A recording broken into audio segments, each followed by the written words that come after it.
जब हम uniform civil code की बात करते हैं तो हमें समानता दिखाई देती है। जब हम यूनिफॉर्म सिविल कोड की बात करते हैं तो हमें एकता दिखाई देती है। जब हम यूनिफॉर्म सिविल कोड की बात करते हैं तो हमें धर्मनिरपेक्षता दिखाई देती है। जब हम यूनिफॉर्म सिविल कोड की बात करते हैं तो समाज में महिलाओं की स्थिति सुधरती हुई दिखाई देती है।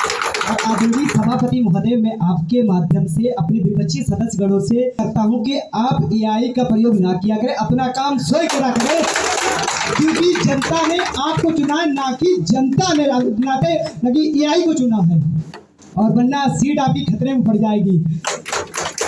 इसी के साथ मैं अपने विपक्षी सदस्यगणों को अवगत कराना चाहता हूं, इस कानून के लागू होने से किसी भी व्यक्ति के धार्मिक अधिकार व धार्मिक आस्था पर ठेस नहीं पहुंचेगी, क्योंकि सब क्लॉज 5 ये स्पष्ट करता है कि प्रत्येक व्यक्ति अपने धर्म रीति रिवाज के अनुसार विवाह संपन्न कर सकता है।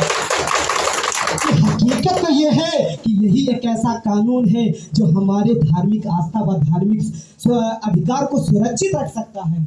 और आदरणीय सभापति महोदय, हमारे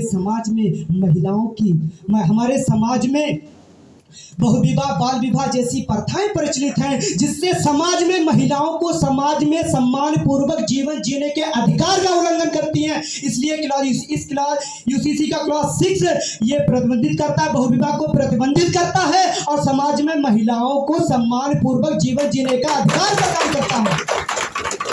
आदरणीय सभापति महोदय, हमें ये बताते हुए कष्ट होता है, दुख होता है, जब छोटे छोटे बच्चे, नन्हे से बच्चे जिनका कोई कसूर नहीं होता है, और मेरी प्यारी बहनें जब न्यायालय में न्याय प्राप्त करने के लिए जाते हैं तो न्यायालय में सवाल उठता है, क्या ये पक्षकार आपस में पति पत्नी है या नहीं है, क्या ये बच्चा, क्या ये माता पिता इस बच्चे के माता पिता है या नहीं है। उस वक्त हमारे पक्षकारों के पास कोई जवाब नहीं होता है।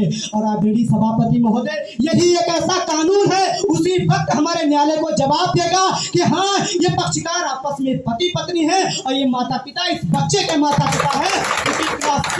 विवाह का रजिस्ट्रेशन अनिवार्य करता है, या रजिस्ट्रेशन न्यायालय में साक्ष्य के तौर पर प्रयोग किया जा सकता है। और आदरणीय सभापति महोदय, यही एक ऐसा कानून है जो हमारी माँ बहनों को, हमारे बच्चों को, हमारे समाज को सुधार सकता है। और बहरहाल आपके पास वोट का अधिकार है, अब हमारे पक्ष में कर सकते हैं।